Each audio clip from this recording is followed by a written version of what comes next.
Бүгінде жазып кетті комментарияңызда. Қархалези деген сөздің мәнісінде. Ассалаумалейкум, ақылы бүтін зиялы қауым. Блогер шоу 4-ші саны мейманы бізде Қыдырниязов, Бабаниязов. Ассалаумалейкум. Қош келіпсіз көрсетуімізге. Рахмет. Көрсету хақында пікіріңіз алдын көрдім. Алишерді көрдім. Расын айтсам, Алишерді көрдім. Жақсы блогерлер туралы, бірақ енді аз нәрсеменен көп нәрсе жеткеріп беру қиын. Сол үшін сұрауларды өткір түзу сәл қиыншылық тудырады. Сізде көпшілік сол Қарақалпақтың сап біледі деп ойлайды. Сіз білесіз. Сіз алдынан білгенсіз ба я әстен үйреніп сол Қарақалпақ тілін өзестіріп жатырсыз ба? Енді негізінде елеге дейін де үйреніп жатырмыз. Өзі бұны үйренгендегі бір себебімді айтайын. Мен орысша сауатым жоқ. Орысша сөздерді қате жазамын. Мәселен, біреу бәрі нормально деген сөз бар ғой. Соны біреуге жазып жіберетін болсам, бәрі нормально дегенде қате жіберіп болсам, онда бәрі жақсы болады, шүкір деген затты жазған мақұлды. Сол үшін ана орысша сөздерді жазуға қиналғаным үшін соның қарақалпақшасын тауып басылағанмын негізі ең бас бетінде. Мына сөздің орнына қайсысын пайдалансақ болады, мына сөздің орнына қайсысын пайдалансақ болады деп. Сонан кейін атырған зат ғой, кейін ала бұл хәуежал мен қарақалпақша іздеп әзіргі күндегі орысша көп қолданылып жатқан сөздердің қолдан келгенше қарақалпақшасын табуға әрекет етіп жатырмыз. Жақсы. Сізді сол келместен алдын Instagram тармағына қойдық, сұрауларыңыз болса айтасыз деп. Сіз бір үлкен ажапамыз жазған екен. Қазір Қарақалпақстанда ең жақсы сап Қарақалпақ тілінде сөйлейтін район бар ма? Һәм өзі қайсы районнан Қарақалпақша Қарақалпақша сөйлей ме сап тілінде деген сұрау жіберген екен. Енді бір жерді дәл айту қиын, бірақ Шымбайды айтады көп адамдар. Шымбай енді құласы сол Арқа районлар, Тақтакөпір, Қараөзек жақтарда. Негізі біздің ауылда да сондай. Біздер өзіміз мен өзім Кегейлі районы, Энгельс совхозы, Жаманжақ ауылында туылғанмын менің өзім. Сол жақта да сөйлейді әзірге дейін. Көп нәрселерді, бұрынғы көп сөздерді сол жерлерде айтады. Қархалези деген сөздерді айтады. Қазір Қархалези деген білгендер жазып кетті комментарияңызда. Қархалези деген сөздің мәнісінде сондай негізінде бір район деп айту қиын, бірақ арқа районлар көбінше сондай. Таза сөйлейді көбінше. Таза қарақалпақша сөйлейді олар. Басқа районлар көбінше нүкістің өзінде араластырып, орысша, қазақша, қарақалпақша. Енді ол мынандай нәрсе, Ташкентте де мәселен таза өзбекше сөйлемейді. Ташкентте де орысша сөйлейді олар көп. Мәселен, Қазақстанға барсаңыз, Қазақстанның да рауажланған қалалары, жаңағыдай Алматы, Ақтау деген жақларға барсақ, ол жақта да орысша араласып кеткен. Бұл бар кеселік қой, рауажланған жерде сірә басқа тілдердің араласуы.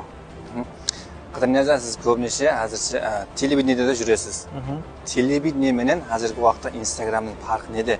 Меніңше телевидение көретіннен әзіргі уақытта Инстаграм көретін көбейіп барады. Сол хақында пікіріңіз қандай? Көп. Енді сізге бір нәрсе мынандай. Мәселен, әзір кітап оқитынлардан телефон шұқылайтынлар көп қой. Алишер Науаи алдан бұны бір видеомда айтып едім. Алишер Науаи бір күн шәкіртлерін сабақ өтіп тұрса, бір жеңіл табиғатлы бір әйел келіп оған айтады. Алишер дейді, сен балалардың миын қатырма дейді. Мен қазір қасымды бір қақсам бәрі ізімнен еріп кетеді дейді. Сол уақытта Алишер Науаи айтады, мен оған таңғалмаймын дейді, ерсе еріп кететін шығар. Себебі дейді, жоғарыға шығудан гөрі төменге түсу аңсатырақ дейді. Бұл Инстаграм менен телевидениені салыстыратын болсақ, мәселен, Инстаграмда режиссер жоқ, профессионал оператор жоқ.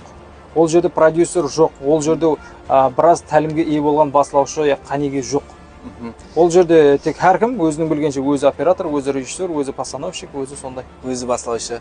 Өткен санамда сол Бақтияр аға Шәрбаев айтқандай, қазіргі уақытта наразы инсандар көбейіп барады. Сол Инстаграмға бағышлап айтып еді сол затты. Бір көтеріледі, кейін ала жоқ болып кетеді. Өткен жылғы адамдар қане дегендей сол мәнісінде айтып еді. Дұрыс, мысалы телевидениеде неше 25-30 жылдан бері істеп кеткендар бар көрсетіп, бірақ Инстаграмда сондай бір жыл сол хит дәрежесінде тұрады, кейін одан көрмеуіміз де мүмкін. Соның үшін меніңше телевидение енді екеуін салыстыру қиын ғой, екеуінің де өзінің орны бар. Мәселен, тек телевидениені қалдырып Инстаграм деген зат жоқ қылып жіберсе, қалай қарайсаңыз, мен оған келіспейтін едім. Инстаграмда керек, Инстаграмнан да жақсы жолдардан пайдаланып жатқандар бар, жақсы тараптан. Мәселен, телевидениені алып тастап тек Инстаграмда қалдырайық десе, оған да келіспейтін едім. Оның әрқайсының өзінің орны бар. Енді аяқ пен қолды салыстырғандай зат қой. Қыдырнияза, қазіргі уақытта тамада актер һәм блогер деп айта аламыз ба сізді? Енді блогер дегенде халықтың түсінігінен келіп шығып айтатын болсақ, блогер, өзімнің блогымды жүргізіп жатырмын. Енді негізі қағидада блогер деген нәрсе не нәрсе білмеймін. Сол үретушілікке, олма шоу бизнеске неше театрға неше жыл болды кіріп келгеніңізге? 2021-ден бастап. 2020-дан бастап Инстаграмға кіріп бастадым. 2021-ден бастап телевидение, театр екеуі бірден басталған. Қазіргі уақытта сол кітапқұмарлар деген сол ашып жатырсыз.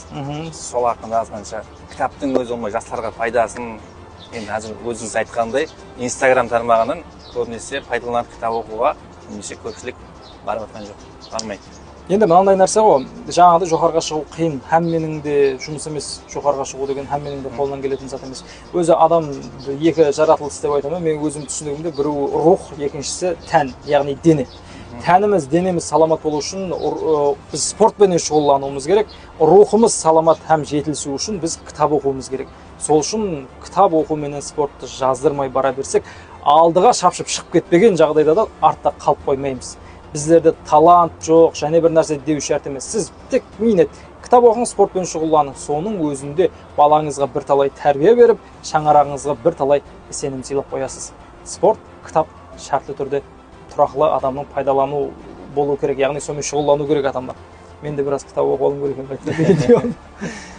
Қадырнияза, бүгінгі көрсетуімізге сол уақытыңызды бөліп келгеніңіз үшін рахмет. Сол көрсету хақында пікіріңіз һәм жастарға қандай пікір айтасыз? Көрсету туралы керек шығар бәлкім, жақсы сұрауларды. Маған көрсету деген затты бастаған уақытымда көп адам айтатұғын, рауажлану керек дейтұғын еді. Сонда еледе сұрауларды әсте күшейтіп бара берсеңіз, өзі басы әсем басыланған менен ізі жоғары дәрежелерге шығып кетеді. Құда қаласа жоғары дәрежелерге шығуыңа тілектеспін. Жастарға айтарымыз сол, спортпен шұғылданыңыз, кітап оқың, көкірегіңізде ватан сүю деген сезім, арын, намыс болуын тілеп қаламын. Әрдайым соған ұмтылу керек. Бұл менің кеңесім. Сіз бұл кеңесті алсаңыз, мендей болып жүруіңіз мүмкін, бірақ миллиардер, ямаса миллионер бола алмайсыз. Егер миллионер, миллиардер болғыңыз келіп жатқан болса, олардың пікірін сұраңыз. Олардың пікірі басқаша. Менікі тек сол. Рахмет аға, сау болың. Көрсетуімізге келгеніңізге қуанышымыз. Рахмет.